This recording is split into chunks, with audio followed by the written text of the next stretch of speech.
The movie starts with John and Karen, a married couple who don't get along at all. They even have dinner in separate rooms. They only watch TV together. Today, while watching TV, they find out about a strange virus from the news that is spreading rapidly across the world. John says it's just a mess created by some pharmaceutical company. Because of them, people are falling sick, and everyone is calling this a pandemic. Karen finds John's talk to be nonsense and pays no attention. In anger, John gets up and leaves, and then Karen remembers she had something important to discuss. Now she thinks she'll talk to him in the morning.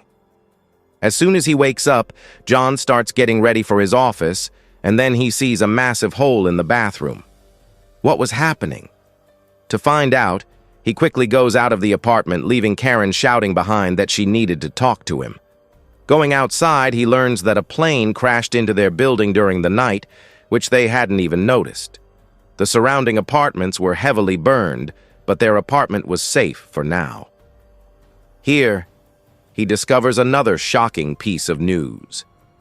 The virus news he heard last night is spreading fast. The safest thing was to stay locked in their homes. He comes up and tells Karen everything.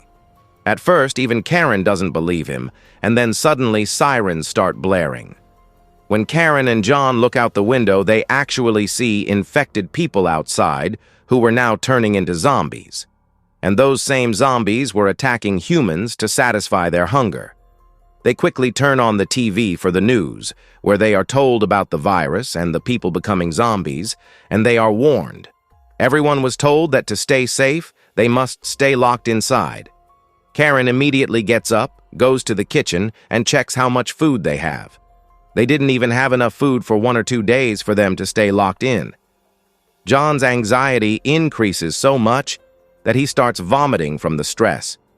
When he returns, Karen calms him down and explains they must work with courage. Look, we will go to the neighboring houses and steal food from them. John looks at Karen with a strange look. So Karen tells him, yes, what's wrong with that? Look, the whole city is shut down. No police are coming here. Many people have even left their apartments. And stealing for survival isn't called stealing. After persuading him for a long time, she sends John to get things from other houses.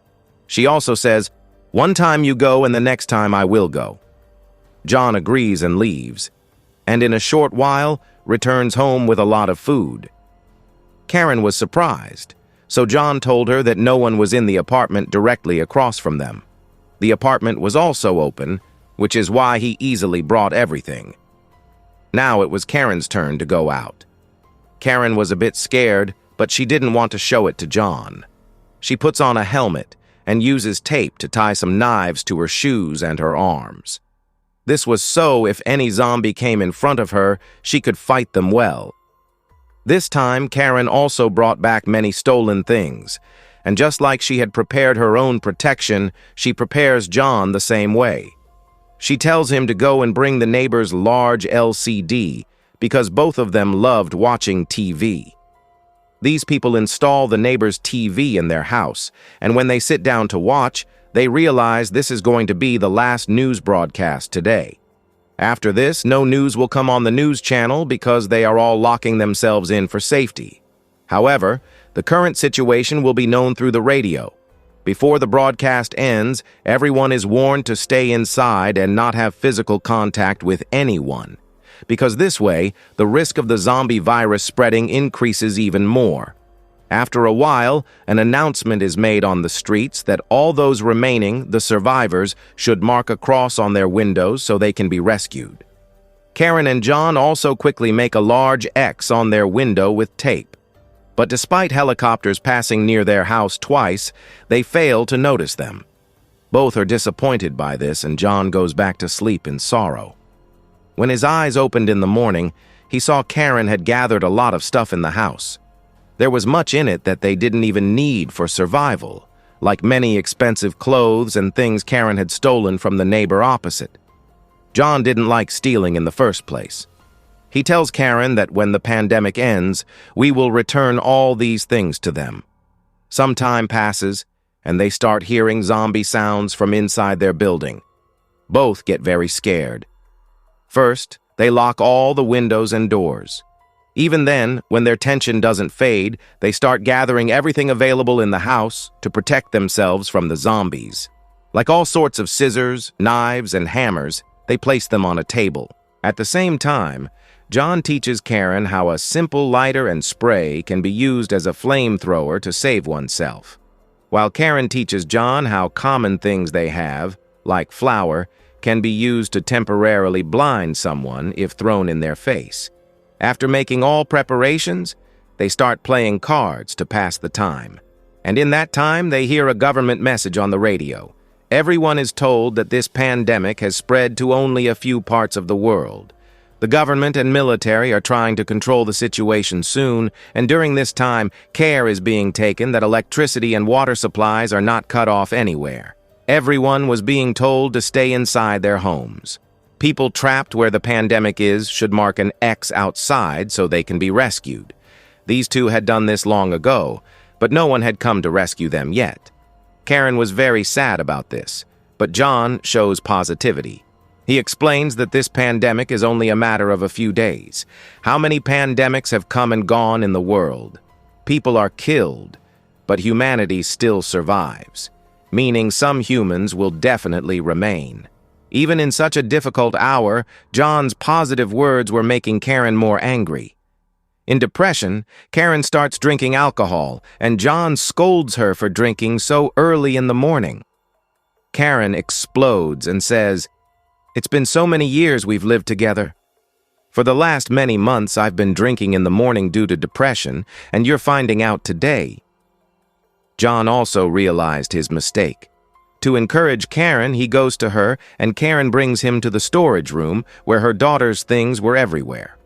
John finally understood today that Karen was depressed over their daughter.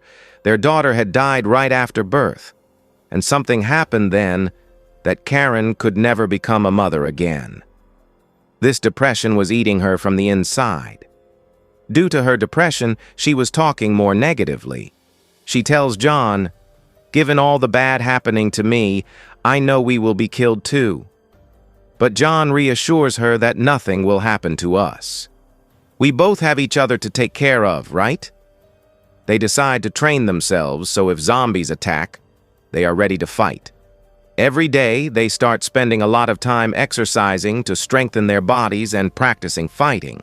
This new ambition kept them quite busy. One day, while exercising, there is a knock at their door. They both get happy thinking it's the rescue team. But as soon as they open the door, they realize they were zombies trying to get into their house. Karen quickly tries to shut the door with force, and John pushes the zombies out. After nearly 5 minutes of effort, they secure their house again. For a long time, they couldn't believe what happened to them.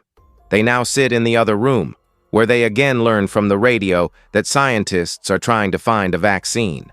The vaccine will be given to all survivors so the zombie virus doesn't attack them. Despite all this, Karen and John's worry was not fading. They both smoke cigarettes to reduce stress. When nothing worked, Karen brings a drug, which she stole from the neighbor's house. John scolds her, but in his worry, he also takes the drugs. One morning, Karen wakes up to the sound of a shot.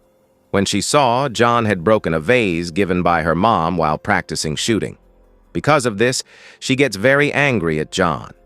After the anger, Karen goes to bathe and sees the rescue helicopter pass right over their building without stopping on their street to rescue survivors. Day by day, the zombie noise was also increasing. Because of this, they were getting more stressed. To reduce stress, they took the help of drugs, but then John said one day, "This won't work. We have to continue our training." They take out a punching bag and practice hitting people. Along with this, they scatter broken jar pieces outside their apartment so zombies can't enter. Also, they prepare mini bombs from alcohol bottles, which will explode if lit. They did all this for the difficult times. And suddenly that difficult time arrived, when their door was knocked. Now they had no option but to open it, because if it was the rescue team, they would leave them, and if it was zombies, they would kill them. Anyway, They prepare themselves for the attack and open the door a bit. They find their neighbors standing there. John invites both into the house, and they explain the plane crashed in their building. To save themselves, they went into the laundry room and were stuck there for days. They somehow broke the ceiling and came out. Then they found zombies had taken over their entire apartment. Now they had no place to stay, so they left. Although many other apartments were empty, they didn't feel right staying there. When they saw the glass outside John's house, they realized they were inside. They decided to come here so that with 4 people, they could look after each other, and there's more chance to stay safe. They hadn't eaten for days, so John brings food for them, while Karen keeps scolding John from behind. "What trouble have you invited? We gathered this food for ourselves, not to share like this." John explains to her, "Karen, helping someone is a good thing." The couple who came to their house, when they look around, the wife tells the husband, "I think this TV and those dresses are from our house." The lady asks Karen about these things because she felt Karen and her husband stole them. But Karen refuses to admit it, although the truth was, she had stolen them. After these talks, Karen wanted to throw them out, but couldn't without John's wish. So she thinks of a compromise and says, "You can stay, we will give food, but in return, you have to do all the housework." They spend the evening talking. When night comes and they ask where to sleep, Karen says, "Right here in the lounge on the mattress." Hearing this, they start belittling Karen. "Oh, you only have one room? Our apartment is huge with many rooms." Karen was very annoyed. In anger, she tells John, "This woman is living in our house and insulting us. If I could, I'd throw them out. But then I think when the pandemic ends, what will others think of us? That we didn't help them." Now, to annoy the neighbor at night, Karen starts making noise with John, and the neighbor thinks it's some competition. Although this girl, Emily, was living in Karen's house, she still annoyed Karen as if Karen lived in her house. In the morning, she spends a lot of time in the bathroom doing useless things, so Karen has to wait outside, and realizes there is only one bathroom. After eating, the couple is told to clean up, and after finishing, they say, "We are guests, not servants. Today we did it, but from tomorrow, the work will be half." Karen also laughed and agreed, and went to make dinner, and in it mixed the same drug she stole from them. Because of the drugs, they keep eating without thinking. They overdose and fall asleep. When they didn't wake up the next morning, Karen got scared. Checking them, she found they died of an overdose. She didn't want people to call them murderers. So she decides to throw their bodies out. While they are discussing, Emily and her husband come alive again, but this time as zombies. To save them, Karen quickly takes a gun and shoots them both. Then they throw them out and clean the house. But after what they did, sleeping was very hard. Both use sleeping pills and fall into such a deep sleep that they don't even know. Outside, soldiers arrive and announce that if there's a survivor, turn on the lights to be rescued. In the morning, when they wake up, they realize that spending so many days together made them close again, just like before. They were realizing each other's importance. Like yesterday, they helped each other and got out of the situation. They were feeling a lot of love for each other. They spend a lot of time together, and Karen takes back her divorce decision. She tells John when the pandemic ends, we will adopt a baby. Since their new relationship was starting, John decorates the house and prepares for a candlelit dinner. They spend the evening very well. As they were getting close, they heard a knock. Both get scared. Preparing themselves, they go to the door and find the military had come to rescue them. They open the door without fear, but find they were thugs. Using the military as an excuse, they got the door open and are now inside. Their leader comes and first slaps John down and grabs Karen by the hair. He tells his men to gather food and essentials and takes Karen into the room. As he was coming close, Karen kicked him hard, pinned him down, and stabbed him with scissors. Finally, those days of training had some benefit. Hearing the noise, the two men also come in to check their leader and see he's dead, so they both rush to kill Karen. But before they could harm her, John comes with a gun and shoots them.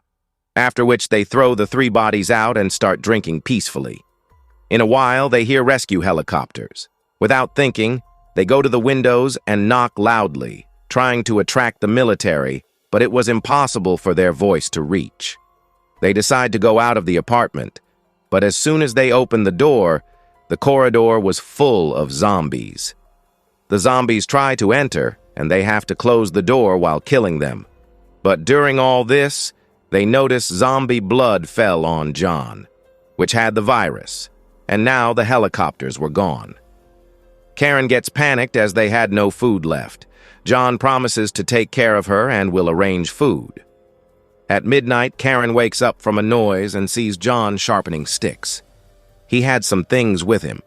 When Karen asks, he says he's going out to get food. Karen says no, not alone. This is our struggle and we will fight together. Saying this, she gets ready and they go out. They went out, but faced many zombies. Fighting them made them weak, so they came back empty-handed. Upon arriving, Karen was shocked because in that fight, a zombie bit her leg.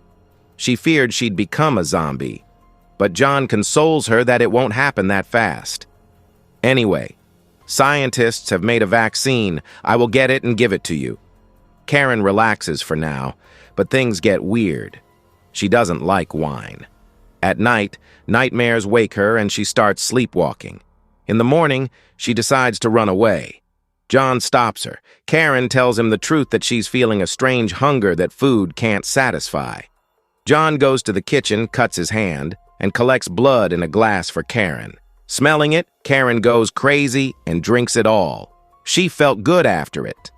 But she tells John, "How many times will you hurt yourself to satisfy my hunger?" John says, "I'm not doing this for you. I'm doing it because I want to be with you, and I hope someone will come to help us." After this, John realizes he spoke too loudly. So he hugs Karen and says, "Sorry." Karen tells him to bandage the wound because the smell of blood is making her hunger flare. Later, when Karen goes to bathe, she thinks of killing herself. But then John brings his blood again. They spend the whole night together. In the morning, John sees Karen is not there. He checks the bathroom and finds a note. Karen thanked him for a great life. In the letter, she says she's having nightmares where she becomes a zombie. She doesn't want him to fall victim, so she locked herself in the nursery. John goes to the nursery and sees Karen has fully turned into a zombie. She had a paper on her saying, "Love me or kill me." John doesn't understand what to do. He drinks, then takes a gun to kill her. Just then, the door starts being knocked. This time it was the military. Finally, people had come to rescue them. When they reached the nursery, they saw both had become zombies. John couldn't kill Karen. Instead, he made his life like hers, so that whatever happened would happen to them together. The military personnel were ordered to kill infected people on sight and only rescue humans. John and Karen were killed on sight, and the movie ends here.